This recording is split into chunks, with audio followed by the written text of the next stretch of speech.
اللہ کا کام ہے، جب انتخاب ہوا توفیق اور برکت بھی عطا فرمائیں گے۔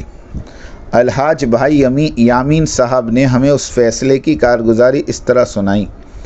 حضرت جی مولانا محمد انعام الحسن صاحب کاندھلوی کی وفات کے بعد نظام الدین مرکز کی انتظام کاری کے لیے 3 رکنی شورا مولانا محمد اظہار الحسن، مولانا محمد زبیر الحسن اور مولانا محمد سعد صاحب پر مشتمل بنائی گئی، جبکہ عالمی کام کو چلانے کے لیے حضرت جی کی حیات میں سن 1991 میں ایک شورا بنا دی گئی تھی۔ پھر اس شورا میں میاں جی محراب صاحب اور مولانا محمد سعد صاحب کو شامل کیا گیا تھا۔ حضرت جی کی وفات کے بعد وہی 10 رکنی عالمی شورا باہمی مشاورت سے کام کو سنبھالتی رہی۔ اس شورا میں مولانا محمد اظہار الحسن صاحب، مولانا محمد زبیر الحسن صاحب، مولانا محمد سعد صاحب، مولانا محمد عمر پالنپوری صاحب، مولانا سعید احمد خان صاحب، مولانا مفتی زین العابدین صاحب، حاجی عبد الوہاب صاحب، میاں جی محراب صاحب، بھائی محمد افضل صاحب اور بنگلہ دیش کے بھائی عبد المقید صاحب شامل تھے۔ اس میں کسی کی کوئی مرکزی حیثیت نہیں تھی۔ نظام الدین مرکز کے امور کے لیے ہفتے 2 ہفتے کے لیے ایک فیصل طے کر دیا جاتا تھا، جبکہ عالمی مشوروں میں اراکین شورا اتفاق رائے پیدا کرنے کی کوشش کرتے تھے۔ کئی بار مولانا محمد زبیر الحسن صاحب نے فیصلے کیے اور متعدد مرتبہ مولانا محمد سعد صاحب نے اور اسی طرح حاجی عبد الوہاب صاحب نے بھی عالمی امور طے کیے۔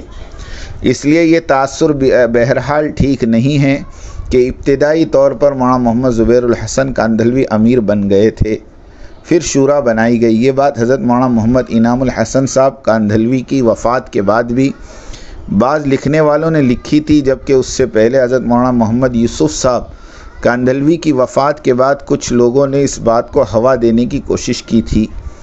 اس وقت بھی امیر بننے میں اختلاف ہوا تھا کہ مولانا محمد یوسف صاحب کے بیٹے مولانا محمد ہارون صاحب اور حضرت مولانا محمد انعام الحسن صاحب دونوں میں سے کس کو امیر بنایا جائے۔ اس طرح کے قضیوں میں عموماً 2 باتیں ہوا کرتی ہیں، ایک یہ کہ لوگوں کے ذہنوں میں مختلف آراء کا آنا اور کسی ایک شخصیت کے ساتھ ہمدردی کا زیادہ ہونا، اور دوسری چیز اکابر کے فیصلے کے آ جانے کے بعد اس سے اختلاف کرنا یا نہ ماننا۔ الحمدللہ تبلیغی جماعت کے اندر پہلی بات تو عمومی طور پر پیش آتی رہی کہ رائے کا اختلاف بشری تقاضا، انسانی فطرت اور زندہ معاشرے کی علامت ہوا کرتا ہے، لیکن بفضلہ تعالی مؤخر الذکر بات تبلیغی جماعت میں کبھی سامنے آئی کہ اکابر کے مشورے کے بعد اس سے اختلاف کیا گیا ہو۔ چنانچہ بانی تبلیغ حضرت مولانا محمد الیاس کاندھلوی رحمۃ اللہ علیہ کے مرض وفات کے وقت بھی یہی صورت حال ہوئی، اور ذہنوں میں یہ بات آئی کہ حضرت کے بعد اس کام کو سنبھالنے کے لیے ان کے بیٹے مولانا محمد یوسف کاندھلوی ان کے جانشین ہوں گے، یا ان کے بھتیجے مولانا زکریا صاحب، یا دوسرے صحبت یافتہ حضرات میں سے کوئی۔ لیکن حضرت رائے پوری نے فیصلہ فرما دیا کہ مولانا محمد یوسف کاندھلوی امیر ہوں گے۔ چنانچہ فیصلہ ہو جانے کے بعد سب ان پر متفق ہو گئے۔ پھر حضرت جی ثانی